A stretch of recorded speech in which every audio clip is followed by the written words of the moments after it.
சக்கரவர்த்தி யார் அப்படின்னு யாருக்காவது தெரியுமா? நான் ஏற்கனவே சொல்லியிருக்கேன். யாரும் கம்யூனிட்டியை சொல்கிறேன்னு யாரும் தப்பெல்லாம் எடுக்க வேண்டாம். அதிகமாக இந்த சைதாப்பேட்டையில் அதிகமாக இருக்கிறது யார்? என்ன முதலியார்? செங்குந்த முதலியார். இவர்கிட்ட இருந்து தான் அந்த செங்குந்த முதலியார்களுடைய வம்சாவழி என்று சொல்லக்கூடியது தோன்றியது. முசுகுந்த சக்கரவர்த்தி. உங்களுக்கெல்லாம் என்ன பேரு?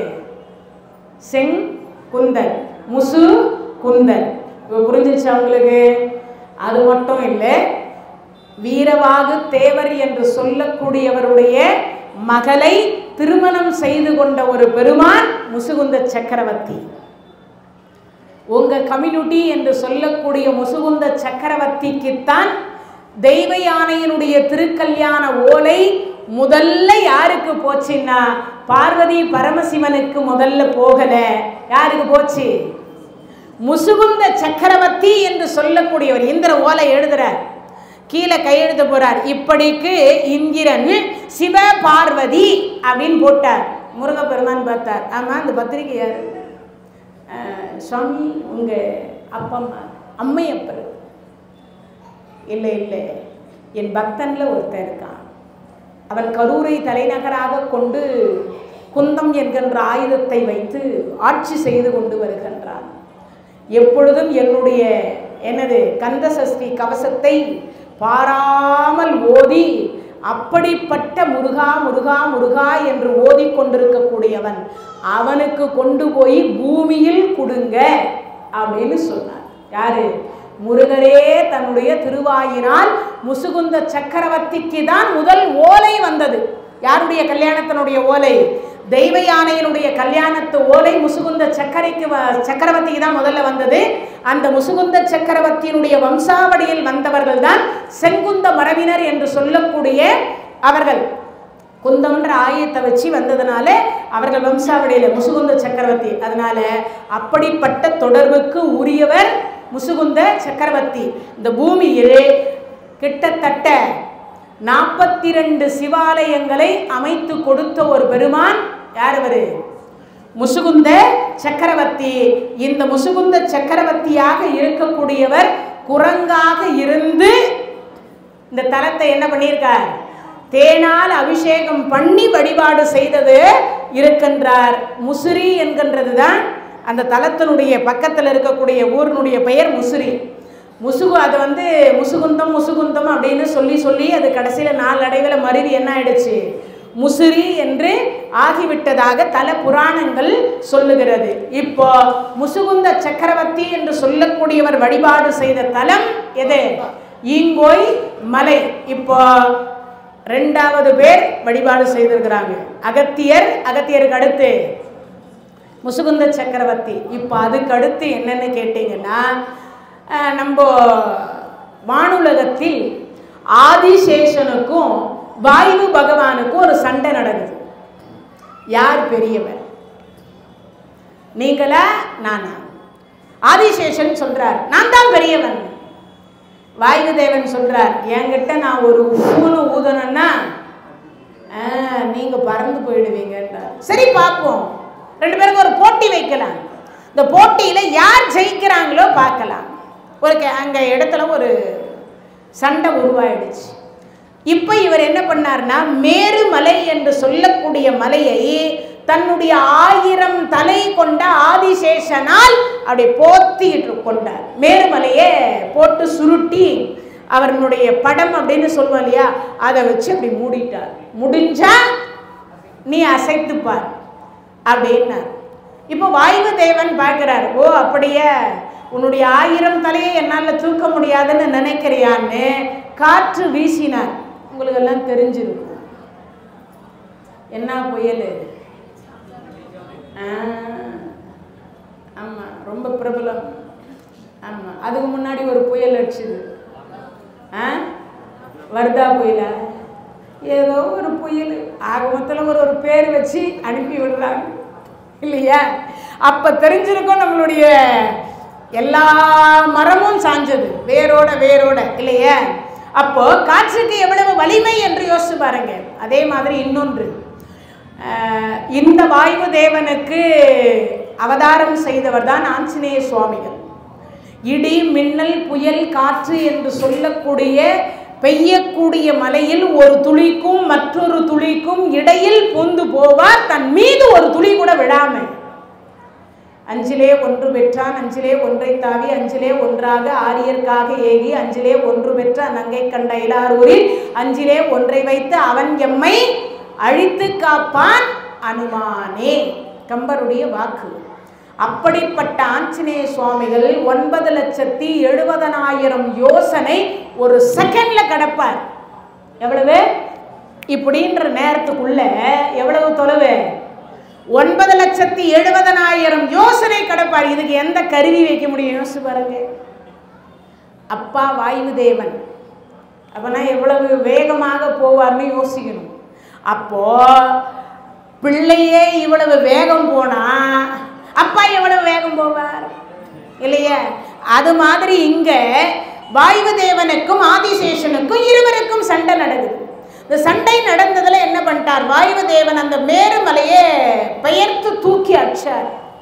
அப்படி அடித்து விழுந்த ஒரு இடம் நமக்கு பெயர்த்து முத்து மாணிக்கம் மரகதம் அப்படின்னு சொல்லக்கூடியதுல மரகதம் விழுந்த இடம்தான் ஈங்கோய் மலை.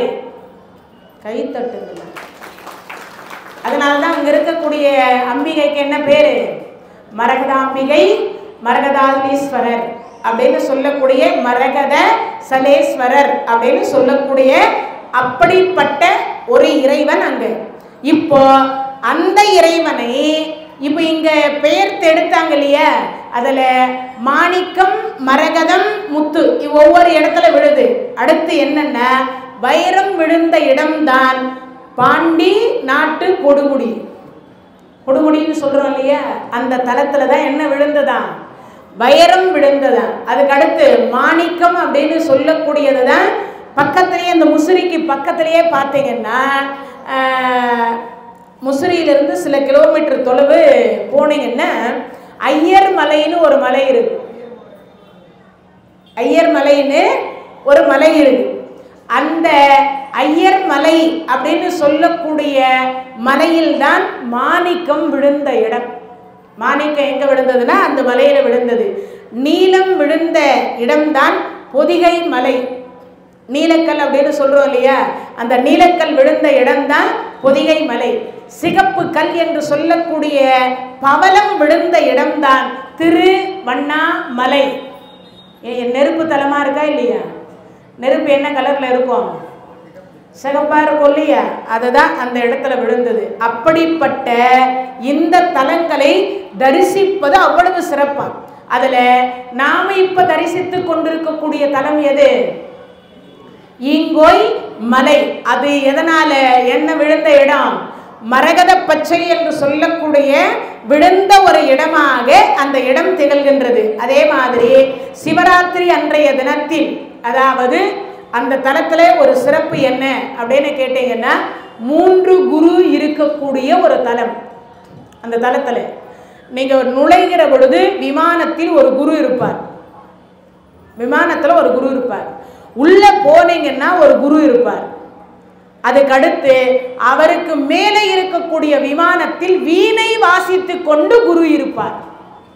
அப்போ 3 இடத்தில் அந்த தலத்துல என்ன தரிசனம் பண்ணலாம்? 3 குருநாதரை தரிசனம் செய்யலாம். குரு தோஷம் இருக்கக்கூடியவர்கள் அந்த தலத்தை தரிசித்தோமே ஆனால் நமக்கு என்ன கிடைக்காதா? குருவினுடைய அனுகிரகம் நமக்கு கிடைக்கும். தோஷம் என்று சொல்லக்கூடியது நிவர்த்தி அடைந்துரும். சிவராத்திரி என்று சொல்லக்கூடிய அன்றைய தினத்திலிருந்து ஒரு 3 நாள், எத்தனை நாள்? ஒரு 3 நாள், சிவராத்திரிக்கு மறுநாள் இருந்து ஒரு 3 நாள் சூரிய பகவான் என்று சொல்லக்கூடிய ஆதித்த பகவானாக இருக்கக்கூடியவர் அந்த மரகதாலேஸ்வரன் சொல்லக்கூடிய அந்த ஈஸ்வரன் மேல என்ன விழுது? சூரிய ஒளி என்று சொல்லக்கூடிய கதிர்கள் 3 நாட்கள், சிவராத்திரியிலிருந்து மறுநாள் கழிச்சு 3 நாட்கள் அந்த தலத்தில் எது? ஈஸ்வரன் மீது ஆதித்த பகவான் வந்து பூஜித்து போவதாக தல வரலாறு சொல்லுது. அப்போ யார் இந்த தலத்தை பூஜை செய்கிறார்? சூரிய பகவானும் பூஜை செய்கிறார், சூரிய பகவானும் வணங்குகிறார். யாரு? இந்த ஈங்கோய் மலை என்று சொல்லக்கூடிய இறைவனை அவரும் வணங்குறார். அப்போ அப்படிப்பட்ட ஒரு சிறப்புக்கு உரிய ஒரு தலம் எது அப்படின்னு கேட்டா இந்த ஈங்கோய் மலை. அடுத்ததாக இருக்கக்கூடிய தலம் அப்படின்னு சொல்ல அதே தலத்துல சிவலிங்கம் வந்து பார்த்தீங்கன்னா இந்த ஒளி படுகிற பொழுது பச்சை கலர்ல தெரியாதா, நிறம் மாறி தெரியும். எப்படி இருக்கும்? நிறம் வந்து மாறி தெரியும்னு சொல்றாங்க. அதே மாதிரி இதுல ஒரு அதிசயம், இந்த ஈங்கோய் மலை என்று சொல்லக்கூடியதுல ஒரு அதிசயம் என்ன அப்படின்னு கேட்டீங்கன்னா, மிகப்பெரிய ஒரு அதிசயம் என்ன அப்படின்னா, தீபாராதனை காட்டுறாங்க இல்லையா, அந்த தீபாராதனை காட்டுகிற பொழுது சிவலிங்க சொரூபத்துக்கு உள்ளரையே ஒரு தீபம் காட்சி கொடுக்கக்கூடிய ஒரே ஒரு தலம் எதுன்னு கேட்டா அது இந்த ஈங்கோய் மலை. இப்போ சிவாச்சாரியார் தீபம் காட்டுவார் இல்லையா, அந்த தீபத்தை காட்டுகிற பொழுது அதுல ஜோதி சொரூபத்தை, ஒளி சொரூபத்தை நாமே கண்கூடாக பார்க்கலாம். அப்ப எப்படிப்பட்ட ஒரு அதிசயம் அப்படின்னு பார்க்கணும், எப்படிப்பட்ட ஒரு அதிசயம்னு பார்க்கணும். அப்பேற்பட்ட சிறப்புக்கு உரிய ஒரு தலம். தீபம் தன்னுடைய திருமேனியிலேயே தெரியுமா, அவருடைய திருமேனியிலேயே தெரியுமா, அப்படிப்பட்ட ஒரு சிறப்புக்குரிய தலம் தான் ஈங்கோய் மலை. காலையில கடம்பர் கோயில் பக்கத்துலேயே, குளித்தலை பக்கத்துல கடம்பர் கோயில் சிவாலயம்னு ஒன்று இருக்கு, அந்த தலத்தை தரிசனம் பண்ணணும். மதியம் அப்படின்னு சொல்லக்கூடியதில் நான் சொன்னேன் இல்லையா, ஐயர் மலை. கிட்டத்தட்ட அந்த ஐயர் மலை என்று சொல்லக்கூடியது சிறப்புக்கு உரிய 1117 படி கொண்டது. எவ்வளவு? 1117 படிகள் கொண்டது. எது? அந்த ஐயர் மலை அப்படின்னு சொல்லக்கூடியது எத்தனை அடி உயரத்தில் இருக்குன்னு பார்த்தீங்கன்னா 1178 அடி உயரத்தில் இருக்கின்றது அந்த ஐயர் மலை. இதுக்கு பக்கத்திலேயே தான் இருக்கு. அந்த மலையை மதியம் தரிசனம் செய்யணுமா. எத்தனை மணிக்கு? 12 மணிக்கு உச்சிகால பூஜைன்னு சொல்வீங்க இல்லையா, அந்த பூஜையில அந்த நேரத்தில் தரிசனம் செய்யணும். அப்படி தரிசித்தோமே ஆனால் அதனுடைய சிறப்பு என்ன அப்படின்னு பார்த்தீங்கன்னா, அந்த ஐயர் மலை என்று சொல்லக்கூடியது ரொம்ப ரொம்ப ரொம்ப சக்தி வாய்ந்த ஒரு மலை. பாறையினுடைய இடுக்குகளுக்கு நடுவில் இருக்கக்கூடிய ஒரு மலை. அதில் போகிற பொழுதே சப்த கன்னிகள் அப்படின்னு சொல்லக்கூடியவர்கள், பாறை 2ஆ பிளந்திருக்கும், அதுக்கு இடையில சப்த கன்னிகள் இருப்பாங்க. அதுக்கு மேலே உள்ளே ஏறி போகணும். அப்படி ஏறி போய் நீங்க தரிசனம் செய்தீங்கன்னா இந்த ஐயர்மலை ஈஸ்வரனை நீங்க தரிசனம் செய்யலாம். இதை தரிசனம் செய்கிற பொழுது நேரம் வந்து கிட்டத்தட்ட 11ல இருந்து 12:30 மணிக்குள்ளர இருக்கணுமா. அப்படி பூஜை செய்து முடிச்சுட்டு அவரை தரிசனம் பண்ணி முடிச்சுட்டு கீழே இறங்கி வந்து இரவு நேரத்தில் மாலை 6 மணிக்கு மேலே இரவு நேரத்தில் ஈங்கோய் மலை என்று சொல்லக்கூடிய அந்த ஈஸ்வரனை நீங்க தரிசனம் செய்தால் பிறவி என்று சொல்லக்கூடியது இருக்கவே இருக்காது. அதை விட இன்னொரு சிறப்பு என்னன்னு கேட்டீங்கன்னா, கோடி பாவம் தெரியாமல் செய்திருந்தால் தெரிஞ்சு பண்ணதுக்கெல்லாம் தண்டனை நிச்சயம். நான் ஒரு பிரசங்கத்தில் சொல்லிட்டேன், தெரிந்தும் தெரியாமலும் அறிந்தும் அறியாமலும் செய்ததுன்ட்டு. பிரசங்கம் முடிஞ்சு போகும்போது அவர் கேட்குறாரு, எனக்கு ரொம்ப வேண்டாத ஒரு பார்ட்டி ரொம்ப தொந்தரவு கொடுக்குது, போட்டு தள்ளிட்டு அங்கே போய் காவேரியில் குளிச்சுட்டு ஒரே நாளில் இந்த 3 தலத்தையும் தரிசனம் பண்ணால் சரியாயிடுமா, பாவம் போயிடுமா? ஏன்னா நிறைய பேருக்கு அப்படிலாம் ஒரு சந்தேகம் வருது. அப்போ தான் நான் சொன்னேன், பிறந்தால் திருவாரூர், வாழ்ந்தால் காஞ்சிபுரம், தரிசித்தால் சிதம்பரம், இருந்த இடத்தில் இருந்து நினைத்தால் திருவண்ணாமலை, காசியில் இறந்தால் முக்தி. இந்த 5 தலம் அப்படின்னு சொல்லக்கூடிய முக்தி தரக்கூடிய தலம் இருக்கின்றது. ஆனால் எல்லாருக்கும் ஒரு கேள்வி என்னன்னு கேட்டா, பிறந்தாலோ வாழ்ந்தாலோ தரிசித்தாலோ நமக்கெல்லாம் முக்தி கிடைச்சிருமா அப்படின்னு ஒரு கேள்வி எல்லார் மனசுலையும் இருக்கு. ஆனா வாழுகிற பொழுது பாவங்கள் செய்யாமல் எவர் வாழ்றாரோ, இன்னொரு விஷயம், இந்த உயிர் போகும் பொழுது கூட ஆசை நம்மளை விட மாட்டேங்குது. ஆசை நம்மளை விட மாட்டேங்குது. 90 வயசு தாத்தா, அந்த தாத்தாவுக்கு இப்போவோ அப்போவோ உயிர் போக போகுது. 6 மாசமா படுத்து நிற்குது. எல்லாரும் சொன்னாங்க நல்லதுக்கெல்லாம் வருது, இதுக்கு வரமாட்டேங்குது, எத்தனை காலத்துக்கு தான் இதெல்லாம் அள்ளி அள்ளி போடுறது, இப்படியெல்லாம் சொன்னாங்க.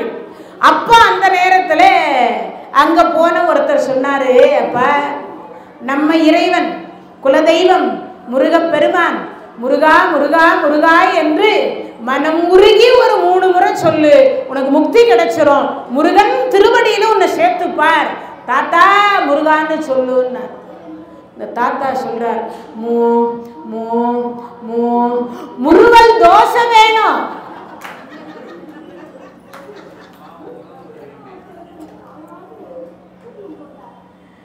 முருகனுக்கு அடிமையாகணும்னு பார்த்தா தோசைக்கு அடிமையானா எங்க முக்தி கிடைக்கிறது? யோசிச்சு பாருங்க. முருகா முருகான்னு ஒரு 3 முறை சொல்லுங்கன்னு சொன்னா முருகனை கூப்பிடணுமா இல்லையா? தோசை மேல உள்ள ஆசை போகலன்னா இறைவன் என்ன பண்ணார்? அடுத்த ஜென்மத்துல தோசையா சாப்பிட்டுட்டு கடை. அதனால தான் இன்னைக்கு எல்லார் வீட்லயும் ஒரு பிச்சைக்கார போட்டி வச்சுருக்கோம். என்ன போட்டி? பிச்சைக்கார போட்டி. ஆமாம், 3 நாளைக்கு முன்னாடி வச்ச சாம்பார் இருக்கும், 4 நாளைக்கு முன்னாடி அரைச்ச சட்னியும் இருக்கும், நேற்றுக்கு வச்ச கார குழம்பும் இருக்கும், நாளைக்கு என்ன வைக்கிறதுன்ற பொருளும் அது உள்ளர இருக்கும். அவங்க அண்டாவில் அரைச்சி உள்ள தள்ளிடுறாங்க. என்னத்த மாவு. ஆமாம், நீ போனால் 2 தோசை ஊற்றி சாப்பிட்டுக்கலாம், நான் போனாலும் 2 தோசை ஊற்றி சாப்பிட்டுக்கலாம், அடுத்தவங்க வந்தாலும் 2 தோசை ஊற்றி சாப்பிட்டுக்கலாம். ஒருவேளை இந்த தாத்தா சாபம் கொடுத்துட்டாரோ என்னமோ தெரியல, எல்லாம் தோசையாவே சாப்பிடுங்கன்னு. தோசைக்கு ஒரு பிறவி கொடுக்கிறார் இறைவன். யோசிது, நான் சிந்திக்கிறதுக்காக சொல்றேன். அது கதை வேண்டுமானால் நமக்கே சுவைக்கு இருக்கலாம். ஆனா இறக்கும் தருவாயில் நாம எதையெல்லாம் விட்டுட்டு போக மனம் இல்லையோ.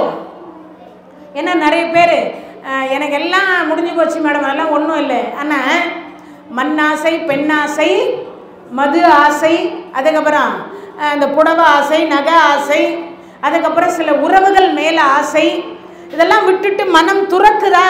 என்ன இல்லை. அப்போ 90 வயசு தாத்தாவுக்கு ஆசை துறக்காத பொழுது நம்மெல்லாம் எங்கேருந்து? அதனால தான் பிறவி மீண்டும் மீண்டும் மீண்டும் வந்துக்கிட்டே இருக்கு. எடுகடல் மணலை அளவிடின் அதிகம் எனதிடர் பிறவி அவதாரம், அருணகிரி பெருமானுடைய வாக்கு. எடுகடல் மணலை அளவிடின் அதிகம் எனதிடர் பிறவி அவதாரம்ன்றார். யோசிச்சு பாருங்க, ஒரு கடல் மணலை எடுத்து எண்ணி பார்த்து 7 ஆளை பெருக்கணுமா? முடியுமா? கடல் மணலை எந்த ஜேசிபி வச்சு அளக்கிறது இல்லை, எந்த கிரைன் வச்சு அதெல்லாம் அடுக்கி அளந்து, லாரியே வச்சுக்கலாம், ஒரு லாரிக்கு ஒரு பிறவின்னு வச்சுக்கலாம். லாரியிலையாவது அந்த மண்ணை எடுத்து அடக்க முடியுமா? அதுலையாவது எண்ணி பார்க்க முடியுமா? ஏன்னு கேட்டால் மனிதன் என்று சொல்லக்கூடியவர்களுடைய ஒவ்வொரு ஆசைக்கும் ஒரு பிறவி கொடுக்கிறார். அப்போ முக்தி என்று, ஏன்னா நிறைய பேர் கேள்வி, முக்தினா என்னதுன்னு கேட்குறோம் இல்லையா? அப்போது ஒரு 40 வயசு வரைக்கும் என்னென்னு கேட்டிங்கன்னா, அந்த சைடில் வந்து ஒரு 2 மணி நரை கொடுப்பார். அப்போனா என்ன அர்த்தம்? நாடிவான்னு அர்த்தம். ஆனால் நாம் எல்லாம் பித்த நரை,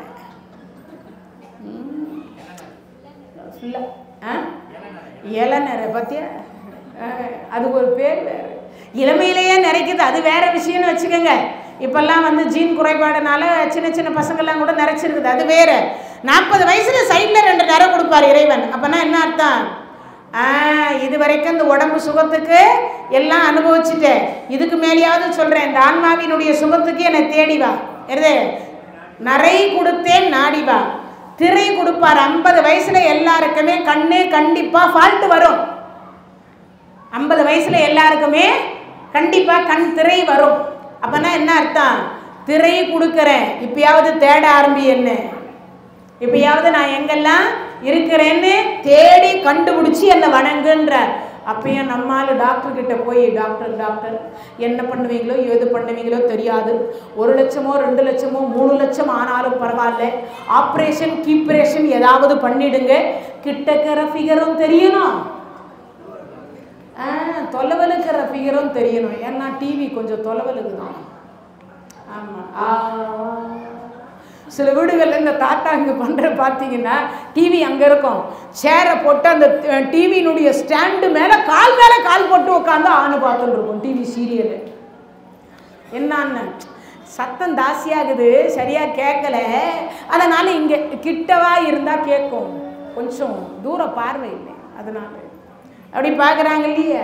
அப்போனா என்ன அர்த்தம்? நரை கொடுத்து நாடலை, திரை கொடுத்து தேடலை, மூப்பு கொடுக்குறார், முதுமை பருவத்தை கொடுக்கிறார். எப்போ? 60 வயசான உடனே நடை கொஞ்சம் குறைஞ்சு போயிடும். நமக்கெல்லாம் என்ன நடை குறையும்? நடக்கிறதனுடைய வேகம் குறைபாடையும். 60 வயசு கிட்ட நெருக்கத்தில் பாருங்க, எல்லாருக்குமே நடை குறையும். அது மட்டும் இல்லை, இன்னொன்று பேச்சு குறைபாடு வரும், வேகம் குறைபாடு வரும். நம்ம அதுக்கு முன்னாடி பார்த்தீங்கன்னா இந்த வளைஞ்சி ரோட்டில் 8 போட்டு போவோம். எப்போ? 40 இருக்கும்போது. 60 போட முடியுமா? போட்டால் சொல்லுவாங்க போகிறவங்க, பெருசு வீட்டில் சொல்லிட்டு வந்துட்டியா, ஆமாம் அப்படிம்பாங்க. அதெல்லாம் கேட்டுக்கணும். அப்படின்னா என்ன அர்த்தம்? இந்த நரை திரை மூப்பு இது 3ம் கொடுத்த பொழுதும் இறைவனை நாடாமல் இருந்ததுனால தான் சீட்டு கிழிக்க சொல்லிடுறார். யாருக்கிட்ட சொல்லி? யமதர்மராஜா கிட்ட சொல்லி கிழிச்சிருது. இதுக்கு மேலே இருந்தால் தாங்காது பூமி, கிழிக்க சொல்றார். அப்பன்னா நமக்கு நரையும் திரையும் மூப்பும் கொடுப்பதற்கு எதற்காகன்னா 40 வயசு வந்த உடனே முடிஞ்ச வரைக்குமோ உப்பு ஒரு பகுதி குறைச்சிடணும், சர்க்கரை ஒரு பகுதி குறைச்சிடணும். 50 வந்த உடனே ஒரு பாதி சர்க்கரையை குறைச்சிடணும், பாதி உப்பை குறைச்சிடணும், காரத்தையும் குறைக்கணும், புளியும் குறைக்கணும். கொஞ்சம் 60 வந்தா உப்பு சப்பு இல்லாமல் சோறு போட்டா கூட நீ ஏன் இதை போட்டேன்னு கேட்காம சாப்பிட்டா உனக்கு அந்த வீட்டில் இடம் கிடைக்கும், இல்லைன்னா திண்ணையில் கூட இடம் கிடைக்கும்.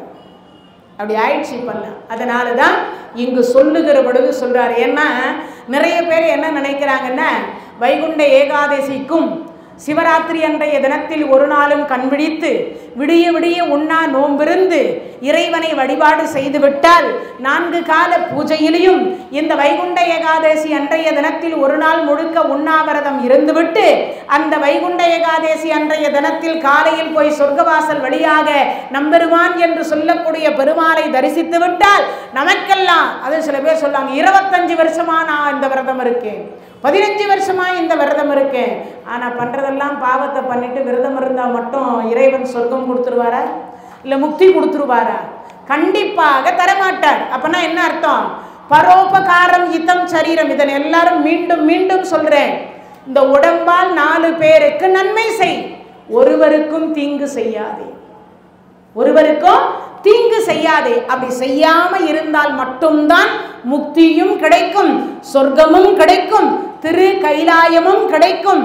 அடுத்த ஒரு பிறவி இருந்தாலும் காரைக்கால் அம்மையார் கேட்டா பாருங்க, இரவாத இன்ப அன்பு வேண்டி பின் வேண்டுகின்றார், பிறவாமை வேண்டும் மீண்டும் பிறப்புண்டேல் ஐயனே உன்னை மறவாமை வேண்டும் இன்னும் வேண்டும், அறவாணி ஆடுகின்ற பொழுது மகிழ்ந்து பாடி உன் அடியின் கீழ் இருக்க வேண்டும்னு கேட்டா பாருங்க. அந்த மாதிரி ஒரு பிறவி காரைக்கால் அம்மையார் என்று சொல்லக்கூடிய புனிதவதி தாயாரே முற்றும் துறந்து விட்டு கணவர் கைவிட்ட உடனே அந்த அம்மா, இதுவரைக்கும் நான் உன்னை வணங்கியது நிஜமானால் இந்த உடம்பை எடுத்துக்கொண்டு பேய் உருவத்தை கொடுன்னு சொல்லிட்டு பேய் உருவத்தை எடுத்துக்கொண்டு கூட அந்த அம்மா தலைகீழா நடந்து போய் தான் கைலாயத்தை தரிசனம் செய்தார். ஆனா நாமெல்லாம் செருப்பு கயிற்றுறதுக்கே யோசிக்கிறோம். இன்னொன்று, அந்த ஷூன்னு ஒன்று போட்டா சாக்ஸையே கயிற்றுதுல கருவறை வரைக்கும் போறோம், உண்டா இல்லையா? ஆனா அப்போ கேட்கிற பொழுது அந்த அம்மா அப்ப இறைவன் நாடி வந்த உடனே, என்னை நாடி வந்ததன் காரணம் என்னன்னு கேட்ட உடனே இரவாத இன்ப அன்பு கேட்டா, செத்து போகாத அன்பை கொடுன்னா. அடுத்து சொன்னா, இரவாத இன்ப அன்பு வேண்டி பின் வேண்டுகின்றார், பிறவாமை வேண்டும்னா. மறுபடியும் அவளுக்கு ஒரு சந்தேகம், மீண்டும் பிறப்புண்டேல்னா. சிவனுக்கே சந்தேகம் வந்துடுச்சு, பிறவாமை வேண்டும்னு கேட்டு மீண்டும் ஏன் இவ பிறப்புண்டேல்னு கேட்டா அப்படின்னு. என்னம்மாண்ண, ஒருவேளை இந்த ஜென்மத்தில் அறிந்தும் அறியாமலும் தெரிந்தும் தெரியாமலும் நான் ஏதேனும் பாவம் செய்திருந்தால், நான் மட்டுமல்ல நான் முன்வினை செய்திருந்தால், முன் ஜென்மத்தில் பண்ணி இருந்தால், என் தாய் தந்தையர் எனக்கு சொத்து சேர்த்து வைக்க வேண்டும் என்பதற்காக அவர்கள் பண்ணி இருந்தார், என் தாய் தந்தையருடைய தாய் தந்தையர் சொத்து சேர்க்க வேண்டும் என்பதற்காக பண்ணி இருந்தார்.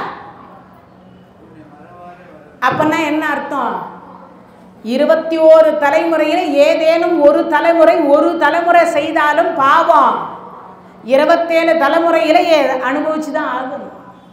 நிறைய பேர் சொல்கிறோம் இல்லையா, நான் எந்த தவறும் செய்யலை, விழுந்து விழுந்து நல்ல முறையில் தான் இறைவனை வழிபாடு செய்கிறேன், ஏனோ தெரியலை, எனக்கு இன்னும் இறைவன் கருணை செய்யலை கேட்குறோம் இல்லையா.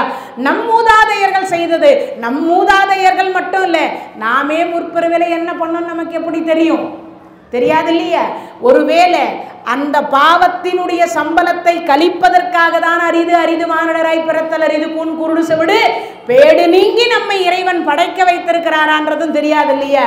அதனால இங்க சொல்லுகிற பொழுது என்ன, நிகழ்ச்சி முடிச்சுட்டு போயிட்டாலும் இந்த யூடியூப் மூலியமா அந்த நம்பர்னு ஒன்று போட்டு கேட்குறாங்க, முக்தி கிடைக்கும் முக்தி கிடைக்கும்ன்றீங்களே, எப்போ மேடம் கிடைக்கும்? அதுக்கு தான் இவ்வளவு விளக்கம் சொல்கிறேன். அதனால செய்யறதெல்லாம் தவறான செயல், பஞ்சமா பாதகம் செய்துவிட்டு முக்தி கிடைக்கும்னா நிச்சயமா கிடைக்காது. கைலாய பதவி கிடைக்குமா? அதுவும் கிடைக்காது. அதனால செய்வது அறிந்து செய், நல்லதை செய், நல்லதை பேசு, நல்லதை பார். ஆனால் நல்லது செய்கிற இடத்துல தான் 4 பேர் கெடுக்கிறதுக்குன்னே இருக்கிறாங்க. நல்லது செய்யறன்ற இடத்துல தான் கெடுக்கிறதுக்குன்னு யாராவது ஒரு ஆள் இருப்பாங்க. அப்படி இல்லைன்னாலும் நமக்கு பெருமை இருக்காது இல்லையா, செய்கிறவங்களுக்கு அந்த பெருமை இருக்காது இல்லையா. அப்படி ஒரு எதிர்ப்பு இருந்தால் தானே இந்த இடத்துல செய்ய முடியும். அதனால தான் இங்கே சொல்றார், காலையில் கடம்பர் என்று சொல்லக்கூடிய கோயில், மதியம் ஐயர் மலை என்று சொல்லக்கூடிய மலை, இரவு ஈங்கோய் மலை, இது 3ஐயும் ஒரே நாளில் ஒரு சேர தரிசித்து விட்டால் முக்தி என்று சொல்லக்கூடியது. தெரியாமல் செய்த பாவம் விலகி இறைவன் என்ன கொடுக்கிறார்? முக்தி என்கின்ற ஒன்றை தருகிறார். அப்பேற்பட்ட ஒரு சிறப்புக்கு உரிய மலை எது? இந்த ஈங்கோய் மலை என்று சொல்லக்கூடியது. அதுக்கு அடுத்து பார்த்தீங்கன்னா திருப்புகழ் பாடியிருக்கக்கூடிய தலம் அருணகிரியார், நக்கீரர் பாடியிருக்கக்கூடிய தலம் அருணகிரியார். அதற்கு அடுத்தாற் போல இன்னும் சுவாரஸ்யமான ஒருவர் இந்த தலத்தை பூஜித்திருக்கிறார். யார் அப்படின்னு கேட்டீங்கன்னா பிரிங்கி மகரிஷி என்று சொல்லக்கூடியவர் இந்த தலத்தை பூஜை செய்திருக்கிறார். அவர் தினமும் என்ன பண்ணுவாரா, நேராக இங்கிருந்து பூமியில் தவம் பண்ணுற இடத்துலேருந்து கைலை மலைக்கு போவார். அங்கே ஒரு தரிசனம் முடிச்சுட்டு திருப்பி கீழே வருவார். கீழே வந்து ஒவ்வொரு சிவாலயத்தையும் போய் வழிபாடு செய்வார். சிவனை மட்டும் வலம் வருவார். யார் வலம் வரமாட்டா? சக்தி வலம் வர மாட்டார். ஒவ்வொரு நாளும் இந்த அம்மா கேட்குறா, ஏன் சுவாமி உங்கள் அடியாருக்கு நல்ல கொஞ்சம் அறிவு ஏதாவது சொல்லு. நான் என்ன பண்ணுறது பார்வதி, அவருக்கு சிவன் மட்டும் போதும்னு நினைக்கிறார், அவருக்கு சிவன் மட்டும் போதும்னு நினைக்கிறார், சக்தி வேண்டாம்னு நினைக்கிறார், நான் என்ன செய்ய முடியும் அப்படின்னார். அப்படியா, சரி. இப்படியே ஒவ்வொரு நாளாக சொல்லிக்கிட்டே இருந்தார். இந்த சொல்லிக்கிட்டே இருக்கும் பொழுது இந்த அம்மா பார்த்தா, உங்கள் கூட நான் பக்கத்து சேர்ந்து உட்கார்ந்தா, சேர்ந்து அப்படி உட்கார்ந்துட்டா, அப்போ என்ன செய்கிறார் பார்க்கலாம் அப்படின்னு இந்த அம்மா இந்த கையை கைக்குள்ளே போட்டு உட்கார்ந்துட்டா. இந்த கழுத்தில் கொஞ்சம் சந்துச்சு, அந்த போய் வலம் வந்துட்டார். உடம்பை ஊசி மாதிரி ஆக்கிட்டு உள்ளே போய் வெளியில் வந்துட்டார். இந்த அம்மா பார்த்தா, அப்படியா, இந்த கழுத்தோடு ஒட்டி வச்சுக்கலாம். இந்த கழுத்தை இறைவன் கழுத்தோட ஒட்டி வச்சுக்கிறான். ஏன் அங்கே வீட்டுக்காரு, நான் எப்படின்னாலும் உட்காருவேன். இப்போ எங்கள் வீட்டுக்காரு நான் எப்படினாலும் உட்காருவேன்ல அப்படின்னு இவர் இந்த அம்மா என்ன பண்ணா, கொஞ்சம் ஒட்டி உக்காந்துட்டான். ஒட்டி உக்காந்ததோட மட்டும் இல்லை, இந்த இடம் இல்லாமல் என்ன பண்ணலான்னு பார்த்தா, முருகரை தூக்கி இடையில உட்கார வச்சுக்கலாம். முருகரை தூக்கி இடையில உட்கார வச்சுட்டான். இப்போ எப்படி தான் இந்த பிரிங்கி மகரிஷி வலம் வரார் பார்க்கலாம், வலம் வரார் பார்க்கலாம் அப்படின்னு சொல்லி என்ன பண்ணிட்ட, இந்த மாதிரி பண்ண உடனே பார்த்தார் பிரிங்கி மகரிஷி, எனக்கு சக்தி வேண்டாம், எனக்கு சக்தி வேண்டாம் அப்படின்னு சொல்லிட்டு சிவபெருமானுடைய மார்பகத்தை துளைத்து கொண்டு வண்டாக உள்ள நுழைந்து வெளியில் வந்து இறைவன் சிவபெருமானை மட்டும் வலம் வந்து வணங்கிய ஒரு தலம் இந்த ஈங்கோய் மலை. அப்பன்னா பிரிங்கி மகரிஷி என்று சொல்லக்கூடியவர் அப்படி வலம் வந்த உடனே அம்பாள் நினைத்தாங்க, மரியாதை இல்லாத இடத்துல உங்க பிள்ளைக்கு நல்ல அறிவு சொல்லலாம். உங்க அடியார் தானே, உங்க அடியாருக்கு நீங்க அந்த அறிவுரை சொல்லணுமா வேண்டாமா? அம்மா சிவன் மட்டும் போதும் என்று நினைத்து ஒரு பிள்ளை என்னை மட்டும் வலம் வந்தா அது ஏன் தப்பா? அப்படின்னா மதிப்பில்லாத வீட்டில் நான் ஏன் இருக்கணும்? நான் இருக்க மாட்டேன். அந்த அம்மா என்ன பண்ணா, நேரா புறப்பட்டா. மண் என்று சொல்லக்கூடிய இந்த பூமிக்கு வந்து அந்த அம்மா தவம் இருக்கிறார். அப்படி தவம் இருக்கின்ற பொழுது அந்த அம்மா அருணாச்சல புராணத்தில் சொல்றது, இங்க ஈங்கோய் மலையும் அதுவும் சேர்ந்ததாக தான் சொல்றாங்க. இருந்தாலும் அருணாச்சல புராணத்தில் இதுக்குரிய பகுதியை விரிவாக கொடுத்துருக்குறாங்க. அங்கு இருக்கக்கூடிய திருவண்ணாமலை தலத்தில் வந்து மண்ணாக புற்றுருவாக இருந்து அம்பாள் வந்து தவம் செய்ததாக அருணாச்சல புராணம் சொல்லுது. இப்போ அந்த அம்மா உட்கார்ந்து தவம் பண்ணி கொண்டிருக்கிற பொழுது யார் கண்ணுக்கும் தெரியல, ஒருவர் கண்ணுக்கும் தெரியல. அப்படி ஒருவர் கண்ணுக்கும் தெரியாத பொழுது அப்பதான் வால்மீகி என்று சொல்லக்கூடிய ராமாயணம் பாடி அருளி கொடுத்த வால்மீகிநாதர் திருவண்ணாமலை தலத்தை போய் தரிசனம் செய்துவிட்டு அப்படி திரும்புகிற பொழுது அவர் பார்த்தாராம். போகும்போது காடு மாதிரி இருந்தது, வரும்போது பார்த்தா இது என்ன இவ்வளவு பூத்து குலுங்குகிறது, என்னவா இருக்குன்னு அப்படி உத்து பார்த்தா அம்பிகை உட்காந்து ஒரு காலை மடக்கி ஒரு காலை என்ன பண்ணிட்டு இருக்கா, நின்று கொண்டு ஓம் நமச்சிவாய ஓம் நமச்சிவாய ஓம் நமச்சிவாய தேடுறார். எங்க அப்பனை காணோம். அம்மா வணக்கம். இதே வழியா திருமால் தேடிட்டு போனார், அவர் கண்ணுக்கு நான் தெரியல. 33 கோடி தேவர்கள் தேடிட்டு போனாங்க, அவங்க கண்ணுக்கு நான் தெரியல. சுவாமி யார் நீ? என் பேர் வால்மீகி. ஓ அப்படியா? அப்படின்னா நான் உன் கண்ணுக்கு எப்படி தெரியுறேன்? அம்மா நான் செய்த முன் ஜென்மத்தில் செய்த தவம். என்ன தவம்? முன் ஜென்மத்தில் செய்த தவம். ஆலய உளவார தொண்டு சீர்திருத்த கூட்டத்தின் மூலியமாக 31 ஆண்டு காலமாக தொடர்ந்து இந்த ஆலய உளவார பணி என்று சொல்லக்கூடியது செய்து கொண்டு மார்கழி மாதத்தில் தொடர் சொற்பொழிவு செய்து கொண்டிருக்கக்கூடிய அத்தனை பேரும் ஏதோ ஒரு ஜென்மத்தில் முன் செய்த தவத்தின் காரணமா இப்ப இங்க உட்கார்ந்துருக்கீங்க. என்ன? அவன் அருளாலே அவன் தான் வணங்கி. இதை கேட்கணும்னா கூட புண்ணியம் பண்ணாதான் கேட்க முடியும் இல்லையா? இதை கேட்கறதுக்கு கூட ஒரு பாக்கியம் வேணும், ஒரு திருவருள் இருக்கணும், இல்லைன்னா கேட்க முடியாது. அப்பன்னா எவ்வளவு புண்ணியம் பண்ணியிருக்கீங்கன்னு யோசிங்க. அப்பேற்பட்ட பாக்கியம் அம்மா முன் ஜென்மத்தில் செய்த புண்ணியம். அம்மா அப்பா எங்கேன்னார். அப்பா கைலையில் இருக்கார். அப்படியா? ஏன் அம்மை எப்படி விட்டு பிரிந்து வந்தீர்கள்? மதிப்பில்லாத வீட்டில் இருக்க வேண்டாம் என்று பிரிந்து விட்டேன். அம்மா நீயும் அவரும் ஒன்றாக சேரவில்லை என்றால் உலகம் இயங்காதே. அதற்கு என் கணவரை நான் மீண்டும் சேரணும். என்ன செய்யணும்? புரட்டாசி மாத அமாவாசையிலிருந்து ஐப்பசி மாத அமாவாசை வரைக்கும் கௌரி விரதம் என்று சொல்லக்கூடியதை ஏறு உழுது சேடை வைத்து நெல்லை நட்டு அதிலிருந்து கிடைக்கக்கூடிய நெல்லை எடுத்து அரிசியாக்கி அந்த அரிசியில் ஒரு அதிரசத்தை செய்து அரச இலையில் படைத்து அதை நீ பிரசாதமாக உண்டால் உன் கணவர் காட்சி கொடுப்பார். அதுதான் நீங்கள்லாம் கேட்டார கௌரி விரதம். அதான் தீபாவளி கொண்டாடிட்டு இருக்கிறோம் இல்லையா? அந்த விரதத்தை இப்போ செய்ய சொல்லிட்டார். இப்போ அந்த அம்மா செய்கிறார். வீட்டுக்கார் வருவாரான்னா செய்து முடிச்சுட்டா வீட்டுக்கார் வரல. ஏன்? நல்லா இருந்தா தானே வர்றதுக்கு. மனைவி பிரிஞ்சா கணவர் பிரிந்தாலும் பெண்கள் எப்படின்னா வாழ்ந்துருவாங்க. கணவர் பிரிஞ்சாலும் 4 வீட்டில் போய் 10 பாத்திரம் தேய்ச்சாவது என்ன அவங்க சக்தி இல்லையே, மன உறுதியில் வலிமையாக இருப்பாங்க. உள்ளுக்குள்ளே அழுது கொண்டிருந்தாலும் வெளியில் காட்டிக்கொள்ளாமல் பெண்கள் சக்தியினுடைய மறுஸ்வரூபமாக இருக்கிறதுனால கொஞ்சம் தைரியத்தோடு 4 வீடு 10 பாத்திரம் தேய்ச்சி எப்படியாவது வாழ்ந்துடலான்னு வாழ்ந்துருவாங்க. ஆனால் மனைவி பிரிந்து விட்டால் ஆண்கள் 3 பிடிக்கும். என்ன பிடிக்கும்? 1 பைத்தியம் பிடிக்கும். உத்தமமான மனைவியை பிரிஞ்சுட்டா என்ன பிடிக்கும்? பைத்தியம் பிடிக்கும். அடுத்து என்ன பிடிக்கும்? மது பிடிக்கும்.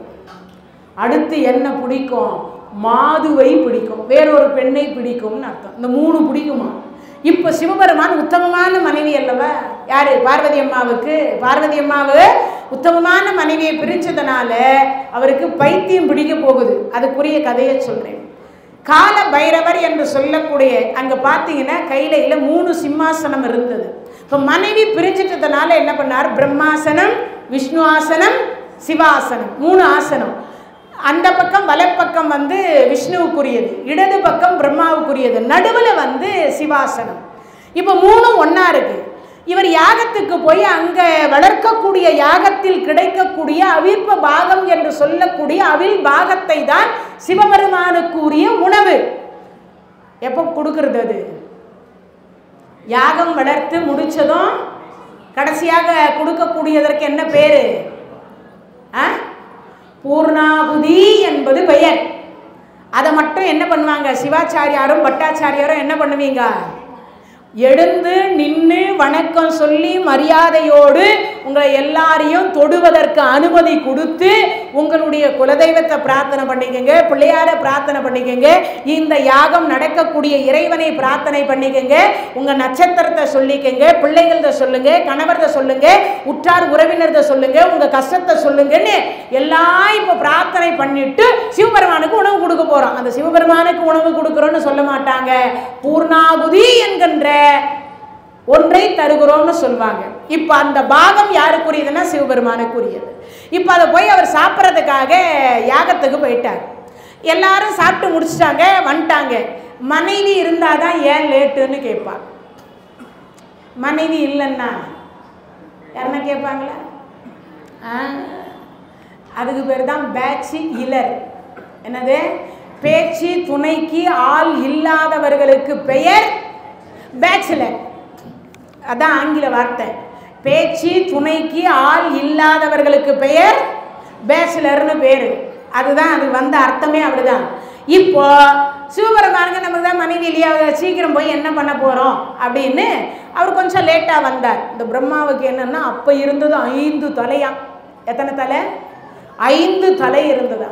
அந்த 5 தலை இருந்ததுனால அவர் என்ன பண்ணார்னா நேராக சிவபெருமான் எப்போ பார்த்தாலும் நடுவில் இவரே தான் உட்காருவாரா, ஏன் நாம உட்காரக்கூடாதான்னு உட்காந்துட்டார்.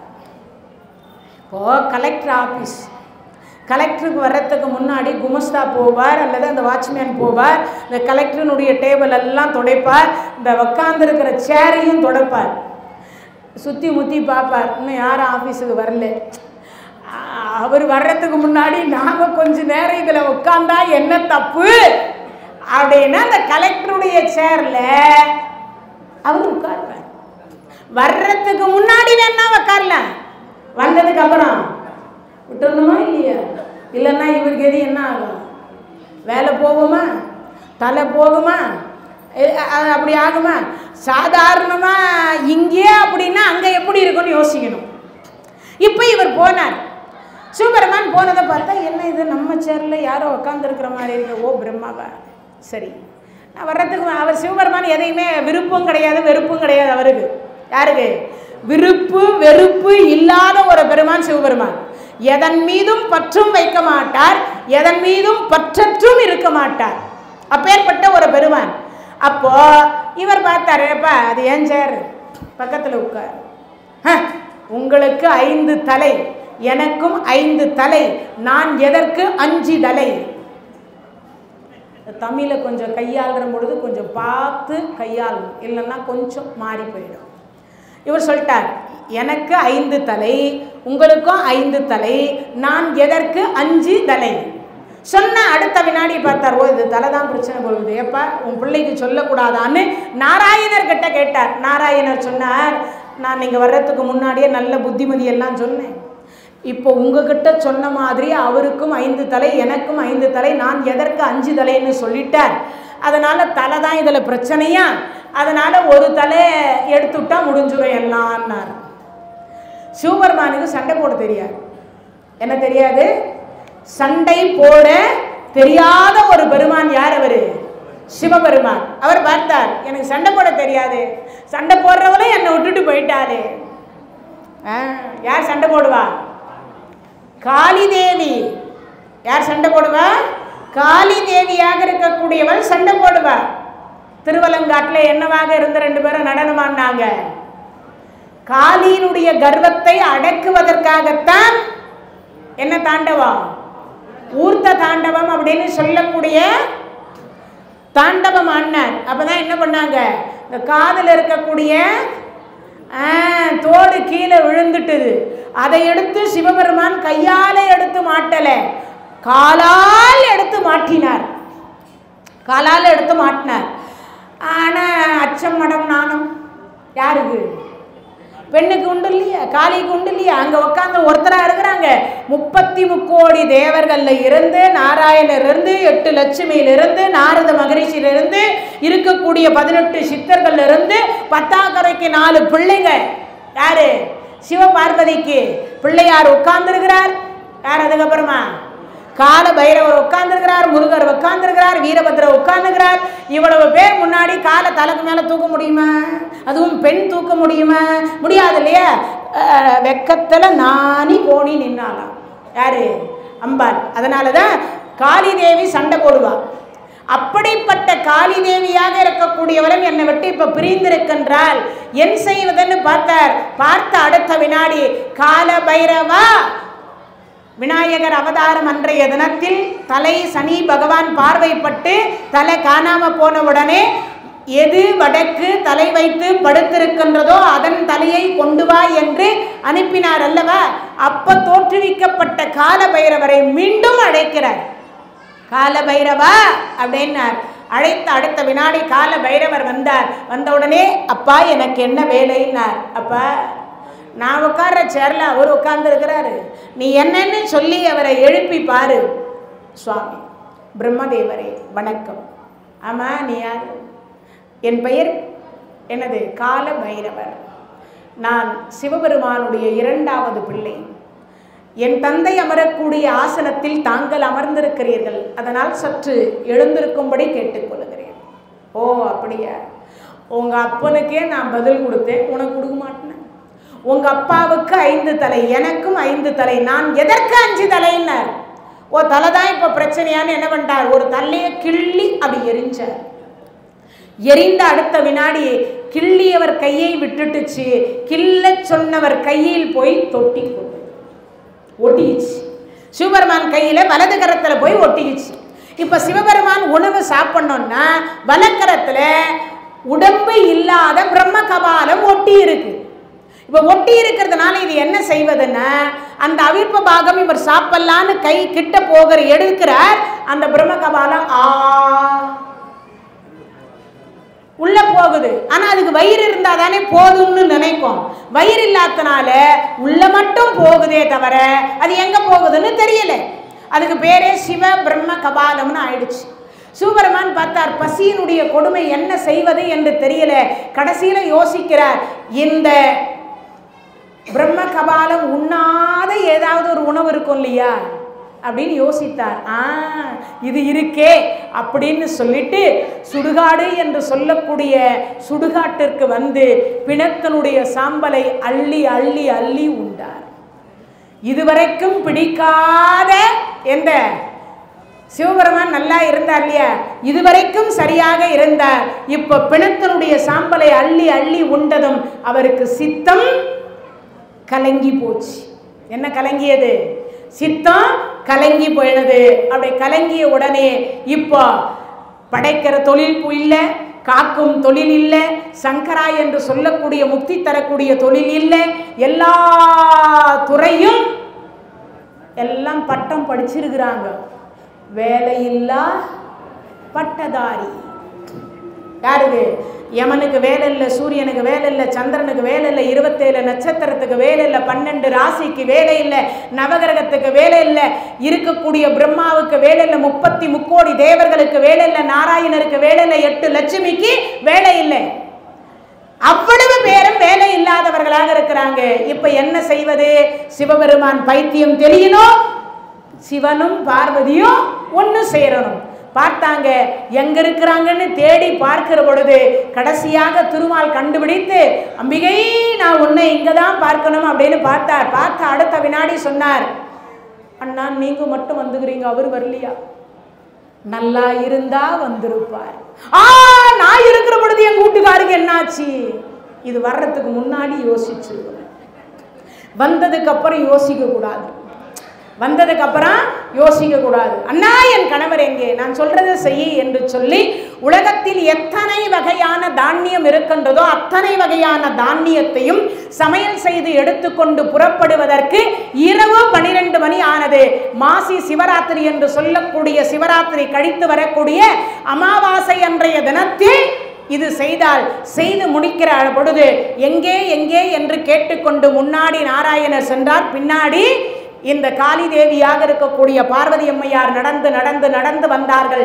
அப்படி நடந்து நடந்து வந்த பொழுது அப்பதான் பார்த்தீங்கன்னா அவர் பைத்தியம் பிடிச்சு பிணத்தினுடைய சாம்பலை அள்ளி அள்ளி அள்ளி உண்டு கொண்டிருக்கிறார்.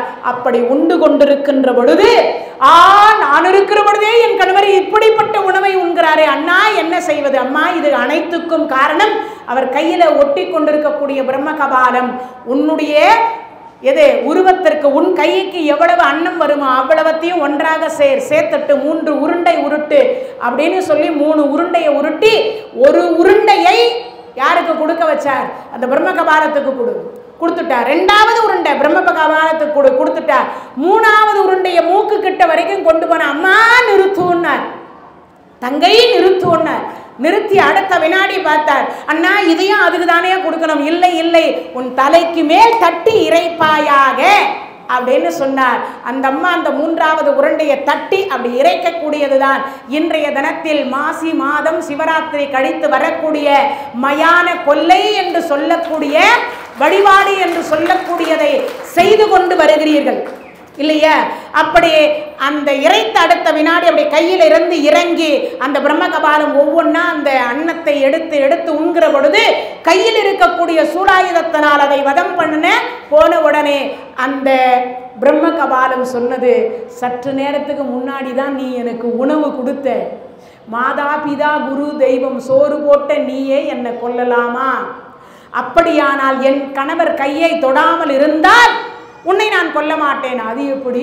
உங்க வீட்டுக்கார் கையில் இருக்கிற வரைக்கும் தான் சிவபர்ம கபாலம்னு எனக்கு பெயரு, அதனால உங்க வீட்டுக்காரை தொடுவேன், அப்படின்னா நான் உன்னை கொல்லுவேன். நான் ஒருத்தனா இருந்தா தானே நீ என்னை கொல்ல முடியும். நான் 1000 பிரம்ம கபாலம் ஆகிறேன்னு ஏற்கனவே அந்த சுடுகாட்டில் செத்து போன மண்டை ஓடுகுது இல்லை, அத்தனை மண்டை ஓடியும் எழுப்பி விட்டுருச்சு. அது அந்த மண்டவோடெல்லாம் எழுந்து நான் தான் பிரம்ம கபாலம் என்னை கொல்லு, நான் தான் பிரம்ம கபாலம் என்னை கொல்லுன்னுது. இந்த அம்மா பார்த்தா தன் கோபத்தில் இருந்து பத்ரகாளி என்று சொல்லக்கூடிய காளியை அவதாரம் செய்ய வைத்து ஒரு ஊசியும் ஒரு நூலையும் கொடுத்து இந்த கபாலத்தை முழுவதுமாக அதில் கோத்து மாலையாக அணிந்து கொண்டால் உண்மையான பிரம்ம கபாலம் பூமிக்கு அடியில் நின்று விட்டது. நின்ற அடுத்த வினாடி அந்த பிரம்ம கபாலம் சொன்னது, தினமும் இது போல் எனக்கு உணவு கொடுத்தால் நான் உன் கணவர் கையை தொடமாட்டேன். பொழுது நான் தராவிட்டாலும் என்னுடைய குழந்தைகளாக இருக்கக்கூடிய இந்த பூமியில் இருக்கக்கூடிய குழந்தைகள் ஒரே ஒரு சுடுகாட்டிலாவது இந்த மயான கொல்லை என்று சொல்லக்கூடியதை செய்வார்கள், இது சத்தியம் அப்படின்னு அம்பாள் வாக்கு கொடுத்தார். அதுக்கு அந்த பிரம்ம கபாலம் சொன்னது, ஏதேனும் ஒரே ஒரு சுடுகாட்டில் கூட இந்த என்ன கொடுக்கல, இந்த உணவு கொடுக்கலன்னா மீண்டும் உன் கணவர் கையை தொடுவேன் என்று யார் கொடுத்தது வாக்கு? அந்த பிரம்ம கபாலம் சொன்னது. அதிலே இருந்து இந்த பிரம்ம கபாலம் விட்ட உடனே சிவபெருமான் சொன்னார், நான் எங்க இருக்கேன்? சுவாமி நீங்கள் இங்கே தான் இருக்கிறீங்க, என்ன நடந்தது? அவருக்கு தெரியாதா என்ன நடந்துச்சுன்னு? எல்லாம் தெரிந்து கொண்டும் நாராயணனுடைய திருவாயினால கேட்டு அதற்கு பிறகு சொன்னார், எனக்கு பைத்தியம் முடிச்சிருக்குன்னு உடனே என் மனைவி என் பைத்தியத்தை தெளிவிச்சா இல்லை, அம்மா உனக்கு என்னம்மா வேணும், உனக்கு என்ன வேணும்? இவ்வளவுத்துக்கும் காரணம் அந்த பிரிங்கி மகர்ஷி உங்க மார்பை துளைத்து உங்களை மட்டும் வண்டா வந்து சுத்திட்டு போனதனால தானே இவ்வளவு பிரச்சனை. இனிமேல் யார் வலம் வரதா இருந்தாலும் 2 பேரையும் சேர்ந்து வலம் வரட்டும், உங்க அங்கத்தில் எனக்கு சரி பாதி கொடுங்க அப்படின்னு அந்த அம்மா கேட்டா. அந்த சரி பாதி கொடுத்த இடம் ஈங்கோய் மலை. அந்த சரி பாதி கொடுத்த இடம்தான் ஈங்கோய் மலை. இன்னும் ஒரே ஒரு வரலாறு இருக்கின்றது. சுந்தரமூர்த்தி சுவாமிகள் என்று சொல்லக்கூடியவருக்கு அருள் செய்த ஈங்கோய் மலை என்று சொல்லக்கூடியது. அந்த வரலாற்றை நாளைய தினத்தில் பார்ப்போம் என்று கூறிக்கொண்டு, நாளைய தினத்தில் இந்த ஈங்கோய் மலை அதனுடைய வரலாறும், அடுத்ததாக 32வது பீடமாக இருக்கக்கூடிய புஷ்கரம் என்று சொல்லக்கூடிய காயத்ரி மந்திரம் பிறந்த இடமாக இருக்கக்கூடிய காயத்ரி பீடத்தையும், ராஜஸ்தான் மாநிலத்தில் இருக்கக்கூடிய அந்த பீடத்தை நாளைய தினத்தில் தரிசிப்போம். இந்த தகவல் உங்களுக்கு பிடிச்சிருந்தா லைக் பண்ணுங்க, உங்க ஃப்ரெண்ட்ஸுக்கு ஷேர் பண்ணுங்க, மறக்காம எங்க சேனலுக்கு சப்ஸ்கிரைப் பண்ணுங்க.